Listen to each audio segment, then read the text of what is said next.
Amazina yanjye nitwa Irakiza Aimé Roberto. Hano mu Nsanze ni kuri Paruwasi Seventh Paroti Gikondo. Nari mvuye mu misa ya nimugoroba itangira saa 12. Mu by'ukuri nko kuwa kabiri ni misa bimenyerewe yuko ari misa y'urubyiruko, aho urubyiruko duhura tugasingiza Imana, tukumva igitambo cy'Ukaristiya, tukigishwa, tukagira byinshi tumenya ku byerekeye iyobokamana. Ariko cyane cyane by'umwihariko nko mu iki gihe cya Advent, abakristo gatolika tuba dushishikarizwa gusenga cyane ubwo tuba twitegura kwakira umwami wacu Yesu Kristo uzatuvukira. Ni ibyishimo rero yuko uyu munsi wo kuwa kabiri ari misa yahariwe urubyiruko. Mu by'ukuri ni misa iba yagenze neza uko tuba twahuriyemo na bagenzi bacu, twese mu mirimo tuba tuvuyemo naho tuba tuvuye henshi hatandukanye, ariko tubasha gutega amatwi ijambo ry'Imana tugasobanukirwa. Hari byinshi tuba tutazi byerekeye Kiliziya Gatolika, ariko nk'urubyiruko iyo twahuye tubasha gusobanukirwa neza kandi bikatugirira umumaro mu buzima bwacu bwa gikristo. Bakristo bavandimwe, mwiriwe neza. Muri uyu mugoroba ndagira ngo tuzirikane cyane cyane kuri iyi vanjiri tumaze kumva, aho Nyagasani Yezu atanga urugero rw'abahungu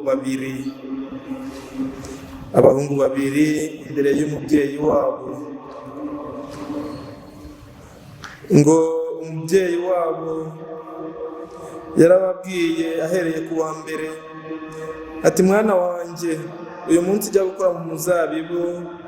Undi aramusubiza ati, ndanze. Ariko yisubiraho ajyayo.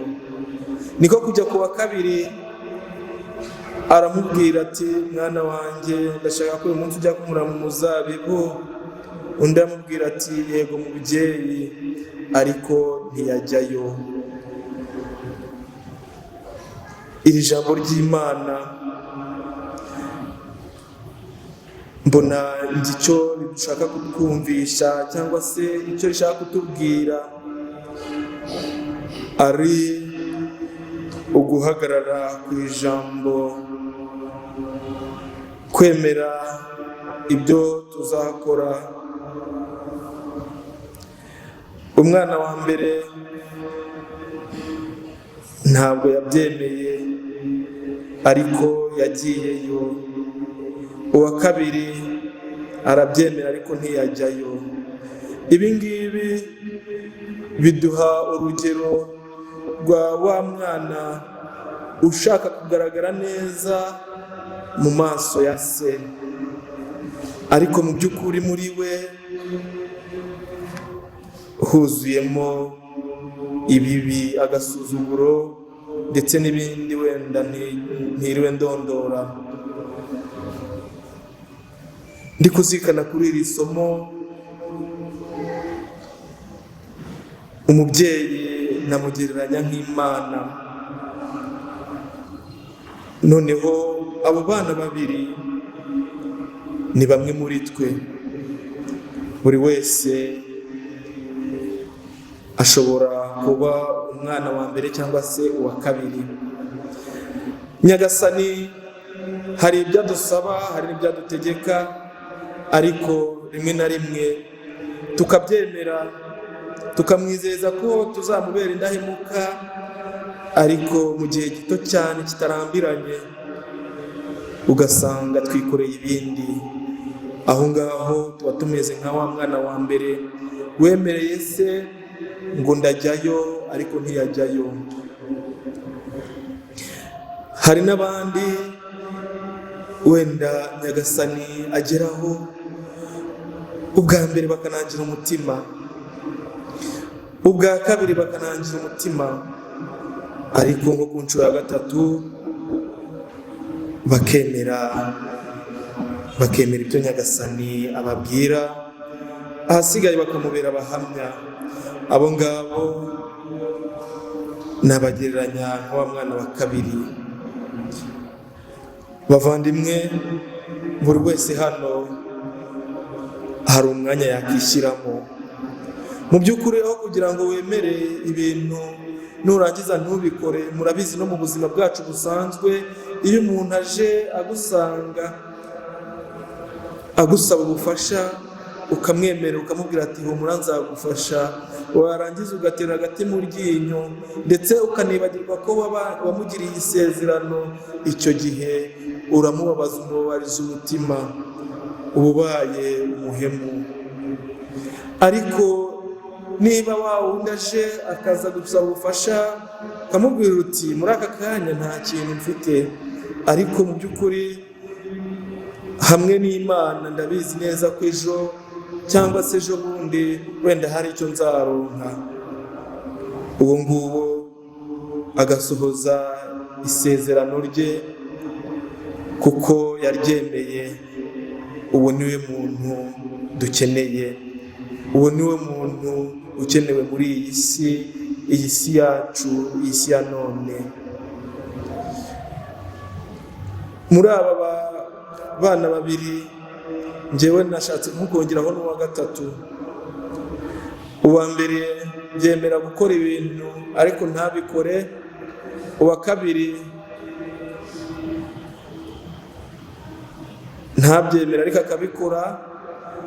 Njyewe noneho nahisemo kongeramo n'uwa gatatu. Uwa gatatu ni wa wundi wemera ibintu kandi akanabikora. Uwo nguwo rwose ugeze kuri urwo rugero, ugeze ahantu hashimishije, bagenda barutana. Aho kugira ngo nemere ibyo ntazakora, ibiruta nakituriza ariko nkareba niba ubushobozi mfite bunshobokera nkagira icyo nkora. Urumva uwa mbere arutwa n'uwa kabiri, ariko nanone n'uwa kabiri nawe navuga ko arutwa n'uwa gatatu. Uwa gatatu ni wa wundi wemera kandi ibyo yemeye akabishyira mu bikorwa. Ubu ngubu niwe nabifuriza kuba we. Niba turi abakristu, nitwemerere Nyagasani ko tuzamubera abahamya, haba mu mvura y'amahindu, haba ku zuba ricanye, haba mu bitotezo n'ibigeragezo. Twemerere Nyagasani ko tuzamubera abahamya kandi tuzabikore. Kristo Yesu akuzwe. Nicyo nabifuriza mwese rero, buri wese ahitemo umwana yumva yifuza kuba we, kuko imbere y'Imana twese turi abana. Ntituri abana b'Imana se? Imbere y'Imana twese turi abana. Muri abo bana babiri twabwiwe mu ivanjiri, nanjye nongeyeho wa gatatu, duhitemo umwana twifuza kuba imbere y'Imana. Nyagasani Yezu nabane namwe. Isomo ryandi twakuyemo kuri misa y'uyu munsi wenda twarebera mu ivanjiri yasomwe, aho twakuyemo ubutumwa bukomeye bw'uko hari haho umubyeyi yabajije, yari afite abana babiri, akabwira umwe ngo ndashaka ko ujya mu mizabibu yanjye kunkura mu mizabibu. Yaramanje arabihakana ariko aza kubikora. Uwa kabiri arabyemera ariko ntiyaza kujya gukora muri ya mizabibu. Harimo isomo rikomeye ry'uko aho kugira ngo wemerere Yezu ikintu kuzagikora, cyangwa se umuvandimwe cyangwa se inshuti yawe hafi, ukemere ko ntugikore, byaruta wenda ukaza kubihakana ariko bitewe no gutekereza cyane kuza kongera kubikora. Hajemo inyigisho y'indi padiri yongeyemo undi muntu wa gatatu, aho kugira ngo tuze kuza mwabo babiri bose babashe kuvugwa, ahubwo tujye twemera kandi dukore. Ubwo nuvuga niba ari cyo Yezu agushakaho, uracyemera ukavuga yego kandi ukanagikora. Ntabwo ari byiza ko umanza guhakana kugira ngo ubyemere bigoranye kandi tuzi cyane icyo Yezu adushakaho, kandi si na byiza ko twemera Yezu ibyo tutazakora. Ubwo isomo ry'umunsi rero kwari ukwemerera Yezu akatuyobora kandi icyo twemeye tukagikora. Icyo nashaka kuvuga cyane ni ugukomeza gushishikariza urubyiruko bagenzi banjye ko kuri uyu munsi wa kabiri ari umunsi wacu, ni umunsi wo kuza tugasabana tugasabana n'Imana kandi akenshi iyo abana n'urubyiruko bagerageza kwiyumvanamo tugakomeza tugafatanya umurimo wo gukorera Imana. Murakoze.